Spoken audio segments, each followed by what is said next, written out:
రంగారెడ్డి జిల్లా ఇబ్రహీంపట్నం ఎమ్మెల్యే మల్రెడ్డి రంగారెడ్డి సంచలన వ్యాఖ్యలు చేశారు. హైదరాబాద్, రంగారెడ్డి జిల్లాల నుంచి గెలిచింది తానొక్కడేనని, తనకు మంత్రివర్గ విస్తరణలో ప్రాధాన్యం ఉంటుందని కామెంట్ చేశారు.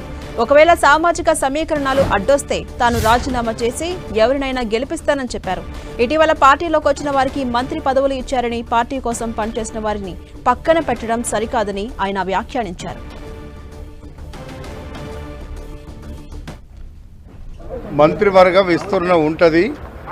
వాళ్ళకి తప్పకుండా తెలుసు. హైదరాబాద్, రంగారెడ్డి జిల్లాలో 44% ప్రజలున్నారు.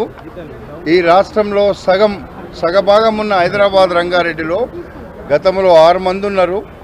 ఈరోజు ఒక్కరు కూడా లేకపోతే సగభాగం ఉన్నటువంటి మంత్రివర్గంలో మంత్రివర్గాన్ని విస్తరించినప్పుడు హైదరాబాద్, రంగారెడ్డి జిల్లా ప్రజల కోసం, హైదరాబాద్ జిల్లా, రంగారెడ్డి జిల్లాలో ఉండేటువంటి ప్రజా సమస్యల మీద మాట్లాడడం కోసం తప్పకుండా గతంలో ఉన్న 6 మందిలో కనీసం గెలిచినలో రంగారెడ్డి గ్రేటర్ హైదరాబాదులో పరిధిలో నేను ఒక్కరిని గెలిచినాను.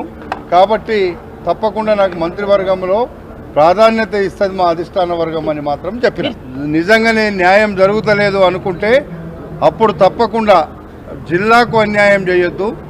2 జిల్లాలు ఉన్నాయి. 2 జిల్లాలలో ఒక్కడనే ఉన్నాను కాబట్టి ఒకవేళ అవసరమైతే సామాజిక సమీకరణలు కుదరకపోతే నేనే మీరు ఎవరిని గెలిపిమంటే, అధిష్టాన వర్గం ఎవరిని గెలిపిమంటే వాళ్ళని గెలిపిస్తా అని చెప్పిన.